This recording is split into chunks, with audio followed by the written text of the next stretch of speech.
Tahukah kamu dengan golongan Wahabi, kelompok Wahabi, orang Wahabi. Wahabi mereka. Wahabi mereka. sebuah istilah atau julukan yang mungkin sudah tidak asing lagi bagi banyak di antara kalian? Bagaimana tidak? Julukan Wahabi sering menjadi kalimat pamungkas bagi orang yang malas berpikir dan enggan diingatkan. Diingatkan soal syirik, Wahabi.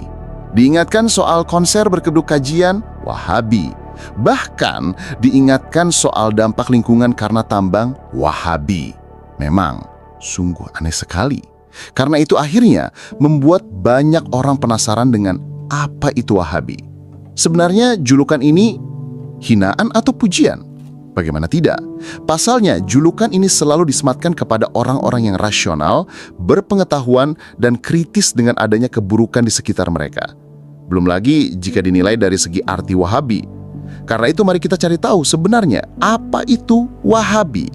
Secara bahasa, Wahabi diambil dari salah satu nama Allah yaitu Al-Wahhab, yang artinya Sang Maha Pemberi Karunia. Sedangkan Wahabi berarti memiliki makna pengikut Sang Maha Pemberi Karunia. That are you a Wahabi? That Al-Wahhab is one of the attributes of Allah subhanahu wa ta'ala, the bestower.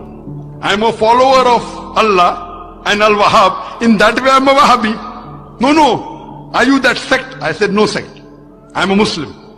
Bukannya hal ini merupakan sesuatu yang baik, karena siapa yang tak ingin menjadi pengikut Zat yang Maha Memberi?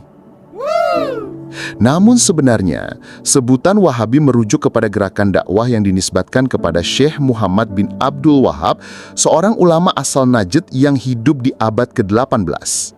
Dakwahnya sederhana, yaitu mengajak umat kembali kepada kemurnian tauhid, menjauhi syirik, bid'ah, tahayul, dan khurafat yang selalu menjadi problem sejak zaman dahulu.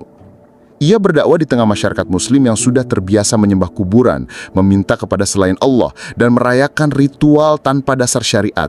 Tentu saja, dakwah seperti ini tidak disukai oleh banyak kalangan, terutama mereka yang sudah nyaman dalam kesesatan. Maka tak heran, label Wahabi mulai digunakan untuk menjatuhkan citra, bukan hanya terhadap beliau, tapi juga terhadap siapa saja yang mengikuti jejaknya dalam menyeru kepada tauhid. Dan kini, ratusan tahun berlalu, label itu masih digunakan, bahkan makin absurd kriterianya.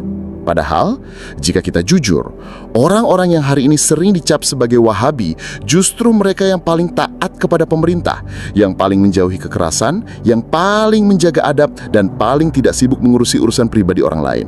Kecuali jika menyangkut urusan kebenaran. Lalu, siapa